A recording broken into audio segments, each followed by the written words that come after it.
მოკლედ მოგესალმებით მონადირეებო. როგორც იცით, პირველ რიგში გეტყვით, რომ ნადირობის სეზონი დაიხურა. დღეს არის 1 მარტი, გაზაფხულის პირველი დღე და დღეს ჩაინიშნა შეხვედრა ივერია რედისობის ახალ კანონმდებლობასთან დაკავშირებით.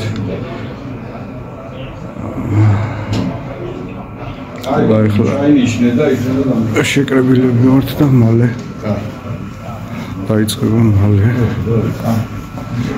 შეხვედრა. ხედავთ დარბაზს, ნელა იმატებიან მონადირეები, საინიციატივო წევრები. შევხვდი ბიჭებს უკვე, ბაბუცაკარი, გოგა კვერნაძე, მარლენი, ლეგიონის ბიჭები, ახალი კანონის პირველადი განხილვა. იმედია გვეღირსება ის კანონმდებლობა, რომელსაც წლებია ვითხოვთ და საფუძველი, ეს შეიმუშავა, წლებია მუშაობს ამაზე საინიციატივო მონადირეებთან ერთად, როგორც გოგა კვერნაძე თქვა თავის პლატფორმაზე. შემდეგ ახლა გადაიბარა ველური ბუნების ეროვნულმა სააგენტომ. და მან იმუშავა და დღეს გაგვაცნობს თავად ჩასწორებებს ამ კანონ პროექტთან დაკავშირებით. აბა წარმატება გისურვებთ. შეხვედრის დაწყებას ცოტა დრო აკლია. ხალხი როგორ ახლა წუთში ველაპარაკე რეზო ბეჟუაშვილს და ესე იგი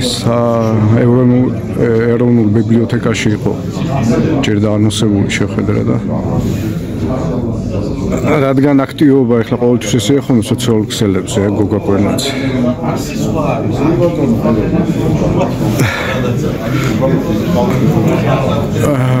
ეროვნული ბიბლიოთეკის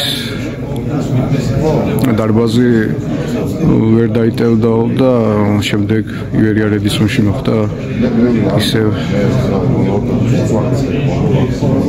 შეხვედრის გადმოტანა რა და აი აქტივობას კი ხედავთ რა, როგორც ყოველთვის ძალიან ცოტა ძირითადად არიან საინიციატივო და ლეგიონი და რა თქმა უნდა ავტორი ამ კანონ პროექტისა ველური ბუნების ეროვნული სააგენტო ბატონი მეტრევიც.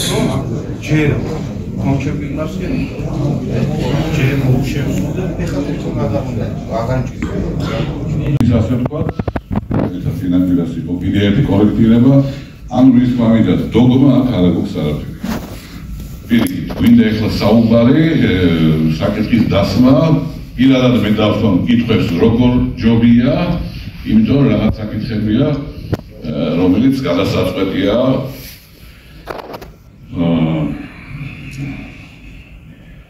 სანამ თლიანად საქმიანობაზე გადავალთ უკვე.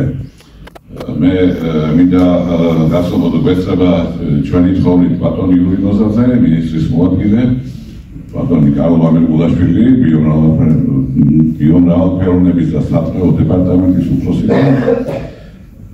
ვთხოვდი მაინც ბატონი ორი სიტყვა რომ იქნებ გვითხრათ.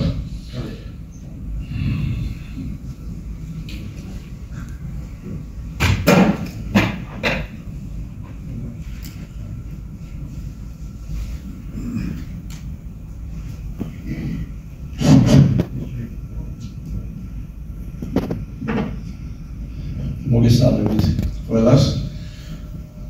დიდი მადლობა მინდა გადაიხადო პირველ რიგში მომზადებისათვის და შეხვედრაში მონაწილეობისათვის. ჩვენ გადავწყვეტეთ რომ ბოლო ვერსია, კანონპროექტის ვერსია კიდევ ერთხელ გავიმეორებ თქვენთან, ყველაზე მეტად დაინტერესებულ პირებთან. კანონპროექტი, რომელზედაც წლებია განსაკუთრებით მუშაობს სახელმწიფო შესაბამის სტრუქტურები, იურისტები, ადგილობრივი და საერთაშორისო ექსპერტები და ასე ვთქვათ, კანონი ფიქრობ, რომ საკმაოდ დახვეწილი, საკმაოდ რაც თავია ჩვენი ფეხის რეალობაზე მოგებული და მე მადლობა გადავხადო ყველას, ვინც მონაწილეობა მიიღო კანონ პროექტის შემუშავებაში. მე ვიცი რომ ბევრი თქვენგანი იყო ჩართული ამ პროცესში, ზოგიერთი ძალიან მჭირი რომ თანამშრომლობდა ჩვენს მუშაკებთან. მადლობა გადავხადოთ და განსაკუთრებული მადლობა მინდა უთხრა პროექტის ხელმძღვანელს, ბატონ ეზოს, ძალიან დიდი სამუშაო კაცია.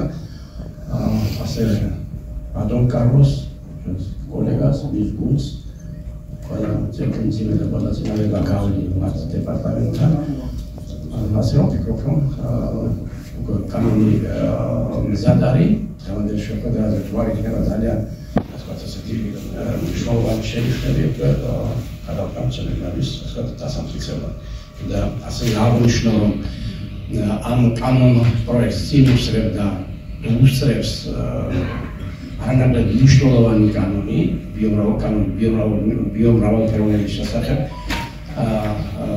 რომელიც ახალგაზრდია პარლამენტში, რომ ამ ორი კანონის დამტკიცების შემდეგ, იმედია რომ წელს ორთაერად დამტკიცდება, ჩვენ გვექნება საშუალება იმის, რომ გავუცხინდეთ ჩვენ ბუნებას, ფლორას და ფაუნას, შევინარჩუნოთ არსებული ჰაბიტატები და ის რომელიც მოშლილია და თქვათ განადგურებულია, ნახევარგანადგურებულია, მოახდინოთ მათი აღდგენა, რამე თუ ჩვენ კარგად მოგეხსენებათ, ეს არის ძალიან მნიშვნელოვანი პირობა იმისათვის, რომ ჩვენ აღვადგინოთ, მოვაშენოთ, გამრავალოთ სანადირო თუ არასანადირო ადგილები. ასე რომ ძალიან კარგ საქმეს ვაკეთებთ და ისო წარმატებული სამუშაოზე, ბავშვი წარმატებული საქმიანობა. სახელმწიფოში ორივე აქტიურ ფაზაში 2013-14 წლებში დაიწყო. დიდი ხანი დაჭირდა, იმიტომ რომ სერიოზული გამოწვევებია ორივე მიმართულებით, მაგრამ ნადირობის კანონზე რომ თქვა, ბევრ თქვენგანს შეიძლება ახსოვდეს, რომ ჩვენ ეს პროცესი ჯერ კიდევ 16-17 წლებში დავიწყეთ აქტიურად განხილვები. ბევრი რამე გადალაგდა, შეიცვალა, დაიხვეწა, კიდევ შეიძლება რომ ეხლა ამ განხილვების და ფორმატის დროს კარგად ჩამოყალიბდეს, მაგრამ რამდენიმე სიტყვით რა ჩვენთვის განსაკუთრებით მნიშვნელოვანია, იმიტომ რომ სახარბიელო მდგომარეობა ქვეყანაში ბიომრავალფეროვნების მდგომარეობის და სახეობების, რომელზეც შეიძლება რომ უფრო მეტი ინტერესები არსებობდეს, პოტენციურად შემდგომში ნადირობის არ აქვს, ამიტომ ძალიან დიდი აქცენტები უნდა დავუწყოთ იმას, რომ ჩვენ გვყავდეს უფრო მეტი კვალიფიციური და უფრო მეტი სერტიფიცირებული მონადირე ქვეყანაში, რომელიც დღეს საერთოდ არ გვყავს, უფრო ზოგადად საერთოდ არ გვაქვს მონადირის ცნება როგორც ასეთი, რაც საბჭოთა კავშირი დაიშალა იმის მერე დამოუკიდებელ საქართველოში და რაღაც დროიზით ყველა იხარჯება ერთ ქვაბში, რაც ძალიან სამწუხაროა და ვიცით რომ ეს არის გამოსასწორებელი და ამას მოიაზრებს კანონი, რომ მონადირე იყოს მონადირე და ბრაკონიერს ერქვას ბრაკონიერი, ის ვინც არა სწორად, არა ვადებში და არა იმ ცოდით, რომელიც საჭირო არის ამა თუ იმ ცხოველის მონადირებისთვის პრაქტიკაში, ასე ვთქვათ, ახორციელებს თავის საქმიანობას. მეორე ეს ვიტყოდი, ამაზე დეტალურად ვისაუბრებთ, მაგრამ მაინც შესაძლოა მინდა ვთქვა, რომ არის და დიდი მეც ვამყარებთ საეგერო სამსახურის ასე ვთქვათ, შემოტანაზე ამ ქვეყანაში და კანონში, იქიდან გამომდინარე, რომ ყველა ჩვენ გვაქვს ჩვენი დავალებები, ჩემი დაფარვის სფეროში მაგალითად დაცული ტერიტორიები თავის საქმეს აკეთებს, სატყეო თავის საქმეს, გეზედე თავის საქმეს, ყველა უწყება მაინც პროფილურია, მაგრამ ის რომ გარკვეულ სანადირო საბარმულში ან სამონადირო მეურნეობაში უნდა არსებობდეს ადამიანები, რომელიც იქნება პოტენციურ მონადირესა და დანარჩენ საზოგადოებასა და ჩვენთან სახელმწიფოს პასუხისმგებელი, მნიშვნელოვანი და მათ შორის თქვენთაგანი და ის ვიცი რომ დიდი არმია მონადირეების ამ დარბას მიღმა, რომლებიც არიან დაინტერესებული ამ ასე ვთქვათ კანონითაც და შემდგომში სწორი ნადირობის ფორმით. ამიტომ წარმატებას გისურვებთ, პრეზენტაცია ვიცი რომ ძალიან საინტერესოა და მოხარული ვიქნებით რომ ნებისმიერი კრიტიკული კითხვა მოვისმენთ იმისთვის რომ ეს კანონპროექტი კიდევ უფრო მეტად დაიხოცოს, ვინაიდან გეგმაშია რომ ჩქარა საგაზაფხულო სესიისთვის შესაძლოა შესაძლოა, მაგრამ რაც ჩქარა უფრო უკეთესი იყოს ინიცირებული ჩვენს მიერ მთავრობასა და პარლამენტში. მადლობა და წარმატებები.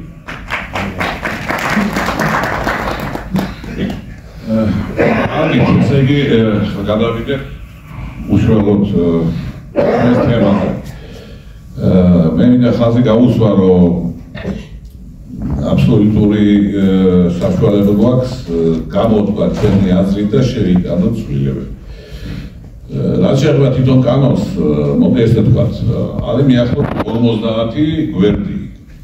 50 გვერდი ნაწერი იურიდიული ენით. ნუ, რა თქმა უნდა, იურისტები მონაწილეობდნენ, ჩვენ ვერ დავწერდით, ჩვენ განახობდით, ვთქვათ, რა გვინდოდა შედეგი და როგორ მე კანონ შემოქმედებითი მუშაობის დროს იურისტია ვალდებული მოახდინოს შედარება სხვა კანონებთან, სად რა წინააღმდეგობა მოდის და ამ პროცესში ვერ 3 წელია. იმიტომ რომ როცა იგზავნება სხვა უწყებებში მოდის ხან გაუგონარი შენიშვნები, მაგრამ სადღაც რაღაც ვიღაცის რომელიღაც კანონში არის ჩარჩენილი და პირდაპირ წინააღმდეგობაში მოდის თქვათ ამ კანონის რაღაც მოთხოვნასთან. ამან წაიღო ძალიან დიდი დრო. ეხლა მეტნაკლებად ჩამოყალიბდა ისეთი ვითარება, რომ ამ იურიდიული ხლართებიდან ასე ვთქვათ, გამოვედით და უკვე შემიძლია წარვადგინო. კიდევ ერთი რაც მინდა განმარტო, რა არის კანონი? კანონი არის უბრალოდ აი ესე დავარქვათ, სწორედ რომ გავიგოთ, თამაშის წესები. როცა საზოგადოება დაინტერესებული მხარე აღწევს კონსენსუსს, თუ უახლოესი პირობითად 10-15 წელი შეიძლება 1 და 2 და მე კიდე ცვლილება მოხდეს, ამ წესებით ვთამაშობთ. აი არის კანონი. კანონი არის კონსტიტუცია. კანონში მთელი რიგი რაღაცები არ იწერება, ეს არის ჩარჩო კანონი. შემდგომი აი ესეთი ნიუანსები, მაგალითად ძალიან კითხვა, რა უნდა ღირდეს კურდლის მოპოვება ან კაკაბზე ნადირობა ერთ ეგზამპლარის ფასზე, ეგეთი დეტალები კანონში არ შედის. მაგრამ მინუს ყველაფერი კანონმდებლობაზე არის. არის სპილ მნიშვნელოვან პოზიციებზე სამთავრობო დადგენილება, რაღაცაკეთება მთავრობის განკარგულებით და უფროქვებით არის მინისტრის ბრძანება, იგივე კანონმდებლობაზე აქტი.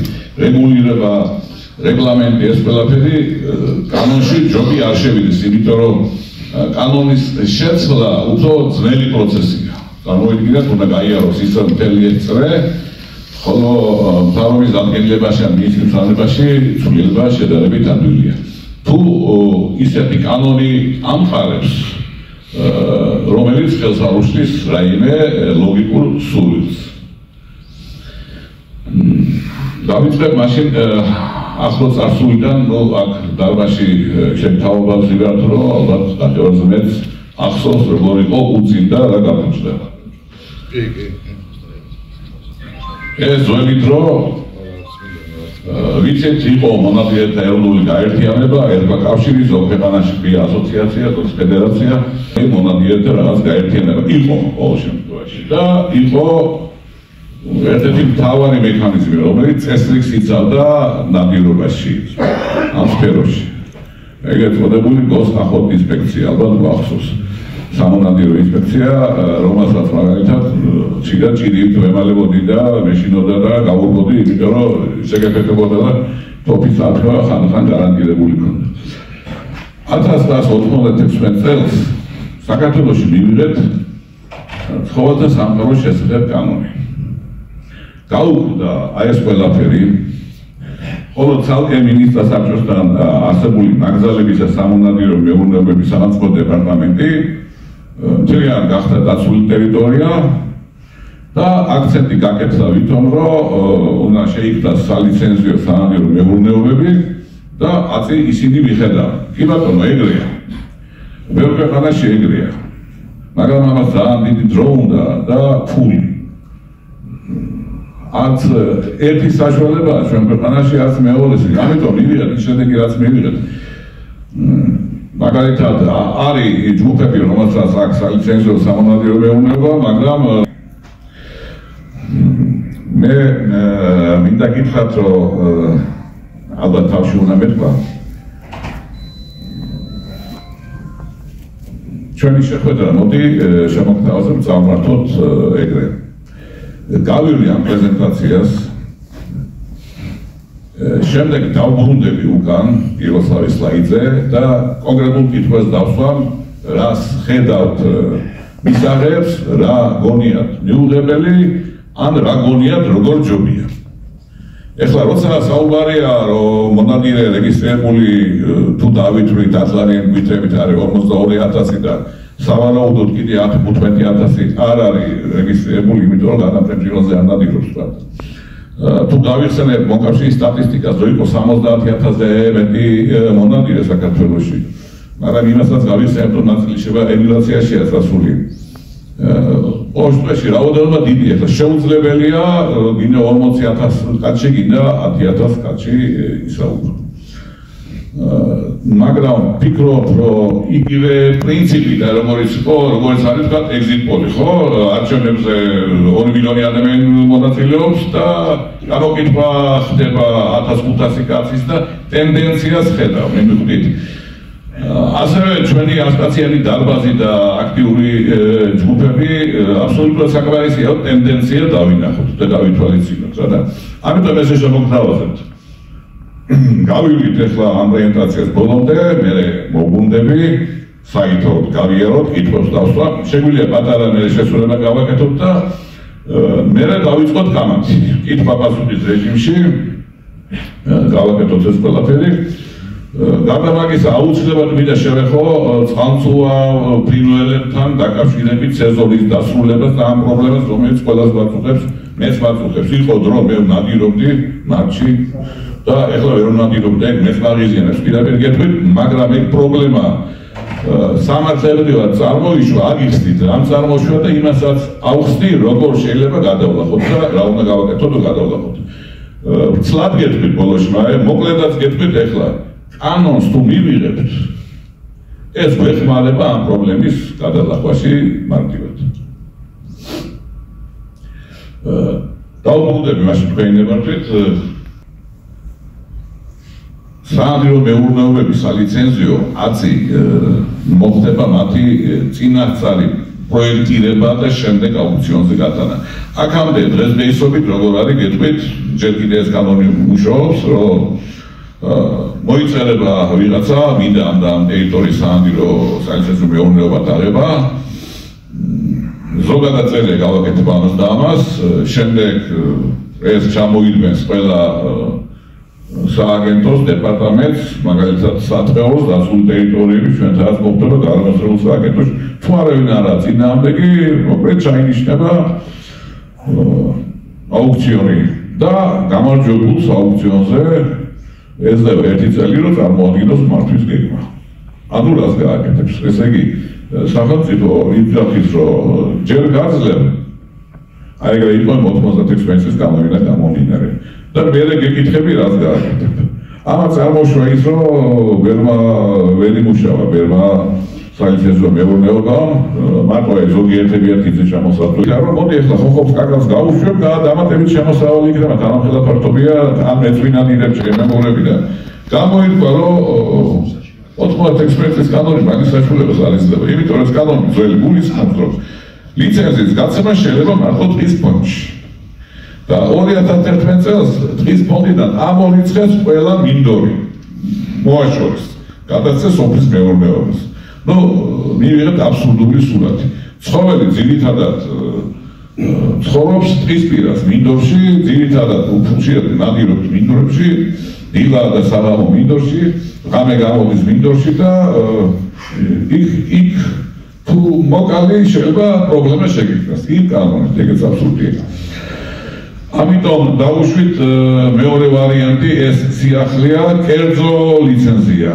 ანუ კერძო პირი მიწა ფლობელი ან თავისთვის, ან მისი თანხმობით სხვა აიღებს ლიცენზიას და შეიძლება გაზარდოს თავისი მცირე მთელი ბაზა შეიქმნება და მერე წავა განხილვები, სად შეიძლება გავაკეთოთ სალიცენზიო მეურნეობა, რა თქმა უნდა საჯარო იქნება და უფრო მეტი წილი ალბათ დარჩება აი ესე საზოგადოების სავარგულად და იქ რომ მანიპულირება მოხდეს თქვა ნადირობა ხოხობზე, კაკაბზე, ბურთლებზე, შველზე, გარეუბორზე იქ ვიღაცა უნდა იყოს, ხო? ეგ არის ეგეთი. ანუ ახალს არაფერს არ ვიგონებთ, ეგ არსებულია, ადრე არსებობდა, რაღაცას ვიღებ ძველიდან, რომელიც არსებობდა და რაღაცა მოგვაქვს ევროპულიდან, არაფერი რაღაცა განსაკუთრებული ჩვენ ახალ გვაქვს. ხო, ну, პრინციპში ეს უკვე თქვი. და სახელმწიფომ რატო უნდა წამართოს საშუალება, გავაკეთოთ და უბრალოდ დაყოფა ორგვარი, ну, ვიცით ეს ყველა big game და small game და ანუ მცირე ნადირი ეგ არის იგივე ხოხობი კურდღელი თქვა შველი ჩათვლით და დიდ ნადირზე უფრო დიდი ტარიფი იყო. ჩვენ გავითვალისწინეთ ბევრის თხოვნა, იმიტომ შემოძლიოდა თხოვნები თქვა იყო მარტყოფიდან, იყო ნორიოდან, იყო საგარეჯოდან, ითხოვდნენ 200 ჰექტარს, 100 ჰექტარს, 150 ნახევარზე უნდა უას, იმიტომ ტყის ფონდი მარტო ერთი ნახევარი იყო, მეორე მინდორი იყო და აი ამ ხაოსში როგორ მივიღეთ ეგეთი თავაზობთ ეგეთ გადაწყვეტილებას. რომ ადამიანი მოერიოს ფინანსურად, ხო? ჩვენ არ ვართ მდიდარი ქვეყანა და მონადირეებში როგორც წესი საშუალო ქვეყანა. მინიმალური ფართობი მცირე საანირო მეურნეობისთვის იყოს 50 ჰექტარი. ლიცენზიაზე ვლაპარაკობ, გნებავთ სახელმწიფო ლიცენზიაზე, რომელიც აუცილებლად გნებავთ კერძო ლიცენზიაზე, რომელიც მარტივი ადმინისტრაციული წარმოებით წესით მართება. და შესაბამისად მზე 200 ჰექტარი. ეგ იძლევა საშუალებას, რომ თავისიც ჰქონდეს და ვიღაცასთან კოოპერირება გააკეთოს. გადავალოთ მაინც.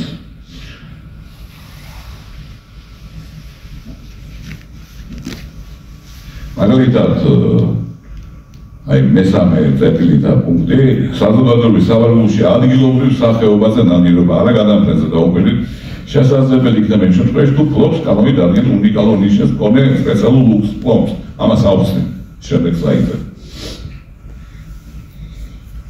ნუ გადამფრენზე ვიცით როგორ არის და სალიცენზიოში მისი მეპატრონის დამხობა ჭირდება ბუნებრივია.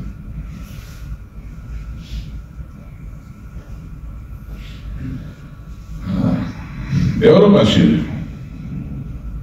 გარკვეული დოზით ყველგან ნადირობენ დაცულ ტერიტორიებს.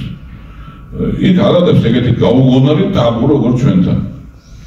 მაგრამ სხვა შემთხვევაა, იქ დიდია პოპულაციები. მივხვდით.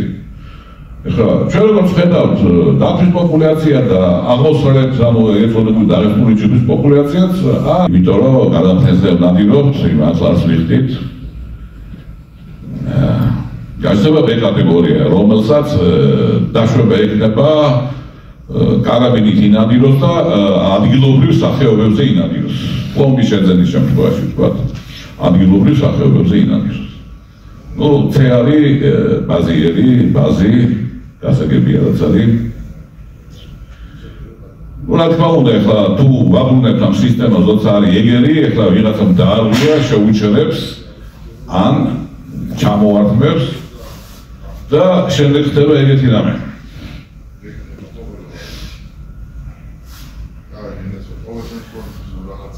ამ კანონის გამოსვლიდან შემდეგ წელს ვინც გახდება 18 წლის. სავარაუდოდ ეგ არის 27 წელი მოუწევს გამოსვლის ჩაბარება. ჩვენ ვერ გადავწყვეტთ სხვანაირად უბრალოდ ის მოპოვების ერთხელ მაინც და ეს არქივში არის მოძებნამდე თუ არ დაწახვალ უცბად შეიძლება მე ეგეთი კითხვას დამისვეს რო არ არის მონადირეა უცბად გავარდეს იყიდოსო და ეს კონდესო და გიჩვენოსო და პროფიტ დატოვებული ვაგულისგანო გავარდეს და იყიდოს რა პრობლემა თუ არა მონადირე არის ნადირს ხელს არ მიშლის მაგრამ ხო ყველა ჩვენ აი 18 წლის ზევით კანონის გამოსვლის მომენტისთვის ავტომატურად მივიღებთ აი ამ სერტიფიკატს მივხვდით A კატეგორიის.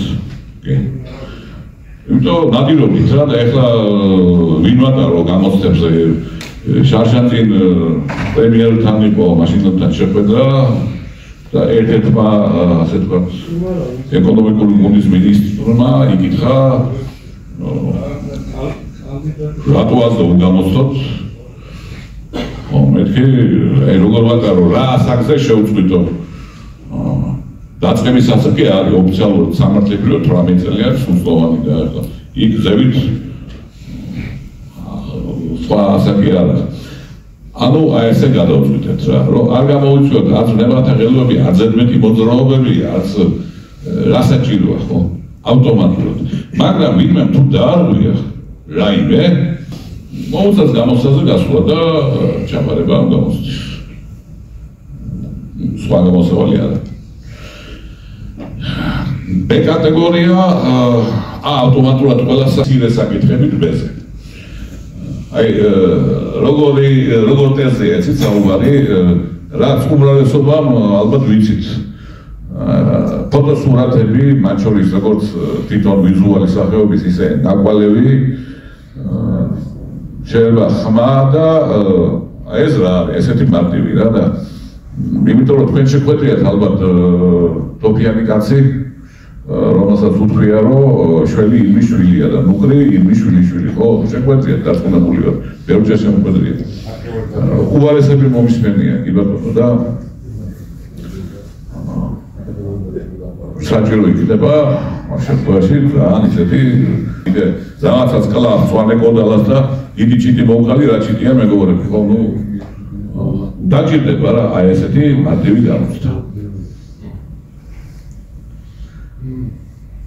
გამოსვლა ჩაატარებს სააგენტო როგორ არანაირად ჯერ არ ვიცი ეს მექანიზმი არ ამოფიქრებული ალბათ ეს იქნება კომპიუტერები სხვა რეგიონებში რაღაცა ოთახი როგორც ალბათ იარაღის ეგ მექანიზმი რთული არ უნდა იყოს.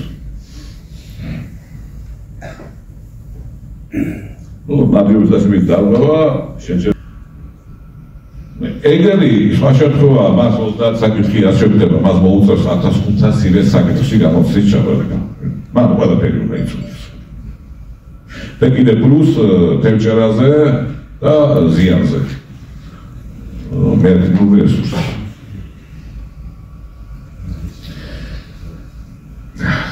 არა დიდარი ქვეყანა სამწუხაროდ და ამიტომ კიდე სხვა მოსაზრება ხელმძღვანელობისგანაც რომ ეს გადასახადი 10 ლარიანი გახდეს 50 ლარი 31 წლის ჩათვლით. ოღონდ 10 ლარი წავა ისევ იქ სადაც მიდიოდა. ანუ ეგ არის ცენტრალური ბიუჯეტი არაფერი ნადირობას და მის განვითარებას არ ხმარდება. 40 ლარი მოვიდეს აღწარმოებისთვის. და ამ ხარჯების დაფინანსებისთვის რაც იყო ცეკვანათქვამი. გამოიწვევს მოსაზრება, რომ საეგრო სამსხური სულ რო შეიქმნება და მთელ ქვეყნის გეოგრაფიას მოედება, თორე კონსული მდგომარეობა გვაქვს. ზოოლოგების დათვლით, ნუ უბრალოდ ზოოლოგები ითვლიან 8-900 ინდემს. დაცული ტერიტორიის რეინჯერები გამართობენ როგორ გეკადრებათ 1500-იან თითქმის ორჯერ მეტი. აი ორივე ეს ციფრი საშინლად ცოტა. აგერ ერთად ვიყავით ლიტვაში და რომ გითხეთ ლიტველს რამდენია ირემი 110,000 ირემი მიახლოებით 60,000 ცხენირემი. ჩვენი ზომის ქვეყანაა. ნუ აფხაზეთს და იმას თუ არ დავთვლით, თითქმის ჩვენი ზომის ქვეყანაა. მოსახლეობა თითქმის იგივე 1500 ირემი და 110,000 ირემი. ეგ არის ცოტა აჯარის მიმართულებით და ცოტა საინვესტო მიმართულებით ორივე განმედის ნატიფა. თვალშორ სიტყვას მოვაყოლებ, რომ საინვე აიღო პიროვნებამ, ისევე როგორც გოგიტოპაცის ხონებულის ყოფილი ნაკრძალი ივრისჭალები აიღო კომპანიამ. ეს პირველადაა ორი შემთხვევა, რომელსაც ფული არ ენანება და ხარჯავენ. ძალიან ახალებული. ხო, ბატონო. აუდა ხარჯავენ და მოწადინებულები არიან, რომ ეს ყველაფერი გააკეთონ და ისევ იგივე პრობლემებს განაში გაჩნდა დავდექით. უცხოური კანონი უნდა მივიღოთ რა. ფანერად არ გამოვა. ჩვენი პოპულაცია. ჯავახეთის პლატოს პოპულაცია, აი ეგრე ქვია. ეგ არის არა მარტო ჯავახეთის ცნობილი ტბები, არამედ იქ სომხეთში არბილში წყალსაცავი და იქ არის მიმდებარე კიდე ეგეთ ჯანმრთელიანი ტერიტორიები, ერთნაირი ლანდშაფტია ზუსტად და გადმოდის თურქეთში, რომ გადადიხარ თურქეთში კაზახის გზით. იქაც ჯავახეთივი კლიმატია და იქ არის ჩილდირის ტბა, საკმაოდ დიდი ტბა და ეს პოპულაცია ცხოვრობს მან. მან არის გადაული ბათიც, მან არის 6 სახეობის იხვი. კიდე არის ძალიან უნიკალური და იშვიათი იხვი ესა გარიელი, შავი იხვი, თუ გახსოვთ რუსული საბჭოთა პერიოდიდან მახსოვს ტურპან, რომელიც არასოდეს არ მომიგოს. ტურპან, რომელიც არის მარტო ტაბაწყურზე, ის გაქრა ჩილდრის ტბაზე, გაქრა ფარავანზე, გაქრა ყველგან და მარტო ტაბაწყურზეა კუნძულზე. 51 და 52 განეთს შორის ევროპიდან აზიამდე არსად არ არის წყამსროვი ფრინველების პოპულაცია. ეს არის უნიკალური პოპულაცია. სამწუხაროდ შესწავლილი არ არის. ანუ ცივდება და ეხლა ჯავახეთში ადრე იყინება ხო და მიდის და სადღაც ზამთრობს, შორს არ მიდის. იყო ერთი-ორი დაღოლისთელობა გარიელის სხვა იხვების არ ყოფილა ჯერმულება, რეზულება ჩაასწარებელი. ანუ მიდის ალაზანზე, მიგეშაურზე, იქით თუ მიდის შავ-ზღვაზე. გარიელი ცნობილია, მიდის ჭოროხთან სადღაც და აი ლაზეთის სანაპიროზე თითქმის ამ გაუგებრობაში. არის კიდე ერთი საკითხი. ხშირად ლაპარაკობენ, რომ დაუშვათ ნადირობა, რუსეთში ნადირობენ, ბელორუსიაში ნადირობენ, უკრაინაში არ ენადირებათ დოქტორე. ეს სამი ქვეყანა ძირითადად გაზაფხულის ნადირობას აკეთებს. მე მოვასწარი 27 წელიწადში კავშირი დაიგრა და მოვასწარი მაშინ ნადირობა. ამ ნადირობას ერქვა რუსულად ვიტყვი, რომ თარგმნოთ მე ვთქვა. Pisanie achota na selezna, podsadной и чучелами. Აი დაგვირით. ეგ არის თქვენი ინფორმაცია, რომ ყველაზე და ყველაფერზე ნადირობენ. გადაფრენაზე, ზალპი 100 მეტრში მაგნუმი ვაზნებით, არა. ეგ არც რუსეთში არ ხდება. გუშინ მე დაურეკე სპეციალურად ახატოვეთ რუსეთში ცნობილს და კიდე ერთხელ გადავამოწმე, თქვენთან როგორ არის? აი მომწერა და ვიცი ახლა ეს მიკროფონი თუ გაკაჩავს. რა მომწერა?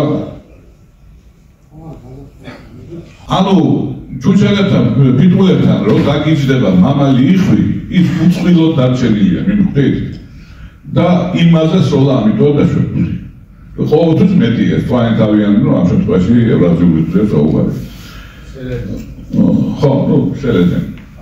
ეს დათვლილი ახლა ჩვენი იხვები დავამრავლეთ საინს პეპარკში გავუშვით, ერთი ბუდე, ორი ბუდე, უბრალოდ მომწადით შეხედეთ რამდენი მამალია, 22 და დედალიერი 6. აი ბუნებაში ეგეთ ანახატობა, მიხვდით? ანუ უკვე დაწყვილებულია თებერვლის ბოლოს და წვილი თუ დაირღვა, იქ ჯუკი არ იქნება. და ყველა კენტი მამალი, რომლის რაოდენობა თითქმის ნახევარია და დაწყვილებისა, იმაზე ნადირობა არის დაშვებული, ოღონდ აი ამ მეთოდით. სამისოში ბევრჯერ გავიარეთ პრობლემა და ვინ გააკონტროლებს. სანამ ეგერი არ იქნება და სანამ საიდრო სამსხური არ იქნება. ეგერი პირდაპირ როგორც და ბელორუსიაში ამოგააპირებს ნადირობას, ეგერი პირდაპირ მიაცილებს სანადირო სავალულში. შეხედავს ახაზმულობას, ხალხს თუ პიტულები არ აქვს, ვაღალი დასამალი ასე შემდეგ, ხო? ვაზნებსაც შეხედავს, იმიტომ მაგას 7 ნომერს S3, 6 ნომერს S3 და არა ნოლებს და მაგნუმს, ხო? ყველაფერი გასაგებია დავაზნას მაგრამ. ანუ ამის ორგანიზება შესაძლებელია აბსოლუტურად. აი, მიხვდით? ანუ ისევ და ისევ იქ მივიდივართ, ნადირობის კანონიდან შესაძლებელია ამის ორგანიზება, რუსეთში უფრო ჩრდილოეთ ნაწილში მურმანსკ და არხანგელსკი მაისში ნადირობენ. ჩვენთან იხვი ბუდეს, ჩვენთან ჭუკი უკვე დაფრთიანებულია, იქ რო ჭუკი იბადება, მიხვდით? ხო და ჩვენთან შეიძლება ეს ნადირობა იყოს მთელი თვე. ბატონო? კი, იქიდან დაწყვილებული მიდის, კი.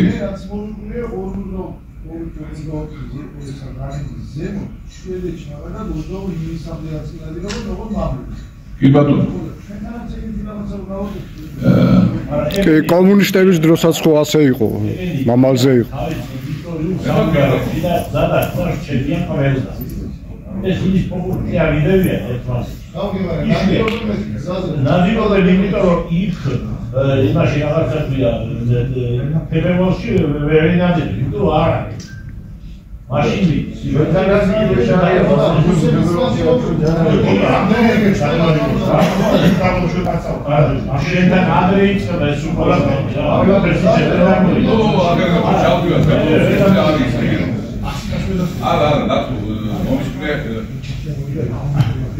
ხოგი თავზე კი არ უნდა აკეთეს ის ეგრე და აბა აღწვილობას უკვე ეთყობა ადამიანს პასანაეთი სანადიროდ არის მისული თუ ზალპური ფრონტის ხაზისთვის ხო აი მომენტია მაგ ნადირობის დაშვება აი ამ შემთხვევაში როცა მაგ კონტროლებები იქნებეს ეგერი ასე თქვა საეგერო სამსხური აბსოლუტურად რეალური გახდა და როგორმე უკვე იმ დანარჩენ ყოველთვის რა იმით და გაზაფხულზე ვარჩინებზე, გადამფრენ ვარჩინებზე არ გაიხსნება ნადირობა? ესე იგი, რა ხდება იცით? მაისში დუპელზე. მან აი ეგეთი რისკები, ანუ ჯერ ჩვენ უნდა ჩამოვყალიბდეთ, რა ჯერ ყველთან გავმიჯნოთ მონადირე და არა მონადირე და ეს პროცესი რო დაიწყება, აუცილებლად დაიმიჯნება. მონადირეს კიდე რა თავისი მონადირის ეთიკა. ბევრი იცავს მაგას. მე დღემდე უშკან ჩარჩენილი დილით ამდენ შევდიოდი საკაკბეში და უცებ დავინახე კაკბებიზიან განჯერად ჩავწევ თოფი გამოყავი ვიდაც შემა ამიქრა ხელი ეგრევე რა შევდიო შენ ფინოს კაფედოს უნდა ერთო ხო ატარა ვიტავი არ ვიცოდი არის ეგეთი მომენტები და ძალიან დაეხმარებოდა ამ ყველაფერს ის რასაც ჩვენ ვერ გავაკეთებთ სახელმწიფო ვალჩნებზე უპასუხებ თუ შეიძლება ვალჩნები არის მსოფლიო წითელ ნუსხაში შეყვანილი საერთოდ მოდგომაზე არ შეიძლება ვალჩნებს. ვალჩნები კი არა, დუბელზე ნადირობა. დუბელზე არ გეუბნები. დუბელის გაზაფხულზეა, ჩვენთან მერე აღარ არის. გადამფრენია. ეს ერთ დაშვებული იყო ეს ნადირობა. ხო და შეყვანილი არის მსოფლიო წითელ ნუსხაში შეიყვანეს ეხლა. ეგ არ ვიცოდი. ხო, დუბელი. აქ მთელ ევროპაში ყოველ შემთხვევაში აკრძალული არის. კი. თავარი სანადირობა.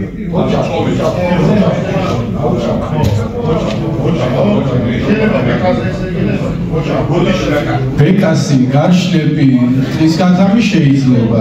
ბოდიში რა, იგი ბოდიში. კალკულს დაუბრუნდეთ, რაღაცა კითხვები იმას კონკრეტულად კალკულთან და გამოცდილების გაზრდილი შეიძლება ცოტა მომენტი.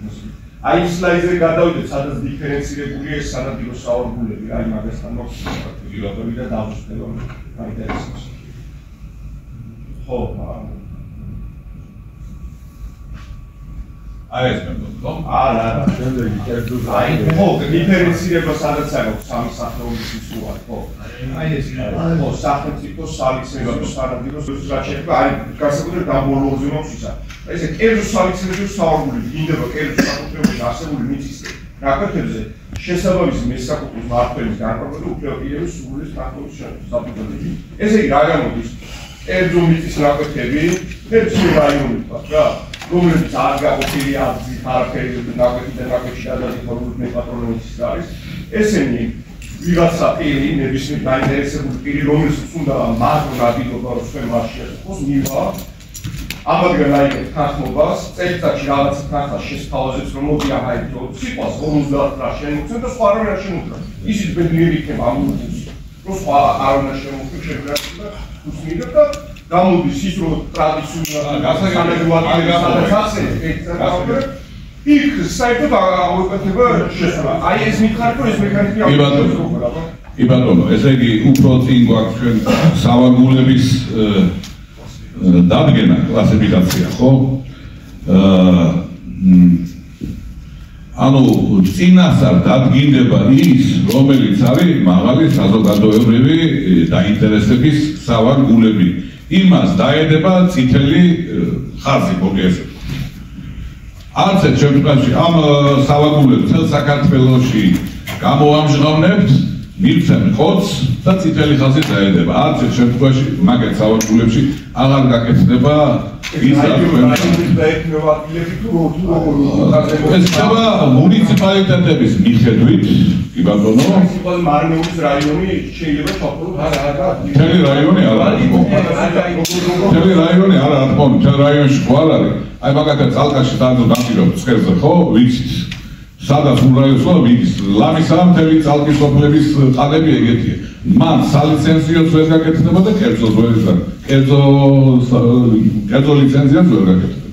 მაგას პირდაპირ დაედება წითელი ხაზი და დამთავრდება მაგით. აი, წერა რა შეუძლია. ესე იგი, ბოდიში კიდე ერთი რაღაცა გადამფრენზე გადამფრენის ექსპლუატაციით, ვინაიდან გადამფრენი არის საერთო რესურსი, სახელმწიფო რესურსი. საერთო პლანეტარული რესურსია ვაფშეტა და არა მისი წარმოებული ღორი, მომრავლებული შველი ან ხოხობი ან გურდღელი ვერ იქნება. აი ხა დღეს გარდაბნის კიდე გავიგე თქვენ რანაირად გააგეთ მაშინ ამ ტერიტორიებს სოფლებს ჩამოწერთ ჩვენ პირდაპირ ჩავატარებთ გამოკითხვას, თუმცა ზოგი რაღაცა უკვე წინასწარ ვიცით. ზოგი ადგილები ტრადიციული ადგილები